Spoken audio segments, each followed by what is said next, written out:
Kanchenjunga express दुर्घटना के मामले को लेकर कांग्रेस रेल मंत्री अश्विनी वैष्णव का इस्तीफा तो मांग रही है और दावा कर रही है कि वो इस पद के योग्य नहीं है। रेलवे सूत्रों का दावा है कि मोदी सरकार में रेल दुर्घटनाएं कांग्रेस की गठबंधन की सरकार के मुकाबले कम हो रही है। पश्चिम बंगाल की दार्जिलिंग में हुई रेल दुर्घटना के बाद से विपक्षी दल सत्ता पक्ष पर हमलावर है। कंचनजंगा एक्सप्रेस को एक मालगाड़ी ने पीछे से टक्कर मार दी थी, जिसमें 9 लोगों की मौत हो गई और कई अन्य घायल हो गए।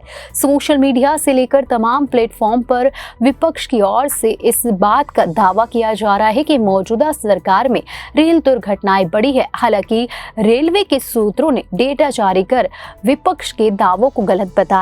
किसकी सरकार में कितने हादसे? जी हां, रेलवे सूत्रों का दावा है कि मोदी सरकार में रेल दुर्घटनाएं कांग्रेस गठबंधन की सरकार के मुकाबले कम हो रही है।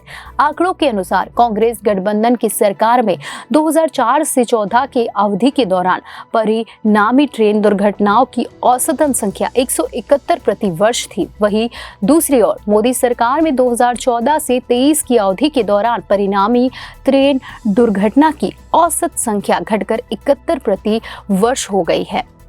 क्यों कम हो रही है रेल दुर्घटनाएं, इस पर बात करते हैं। रेलवे का दावा है कि इसके पीछे रेलवे का कुशल प्रबंधन और कई तरह के ऐसे उपाय किए गए जिससे इस तरह के हादसों में कमी आई। रेलवे का दावा है कि 45,000 करोड़ मानवीय विफलता के कारण होने वाली दुर्घटना को खत्म करने के लिए खर्च किए गए हैं। अक्टूबर 2023 तक 6,498 स्टेशनों पर पॉइंट और सिग्नल के केंद्रीकृत संचालन के साथ इलेक्ट्रॉनिक इंटरलॉकिंग सिस्टम प्रदान किए गए। इसके साथ ही एलसी गेटों पर सुरक्षा बढ़ाने के लिए 31/10/2023 तक 11,137 लेवल क्रॉसिंग गेटों पर लेवल क्रॉसिंग यानी एलसी गेटों की इंटरलॉकिंग प्रदान की गई। कांग्रेस ने मांगा रेल मंत्री का इस्तीफा, ये भी चर्चा है।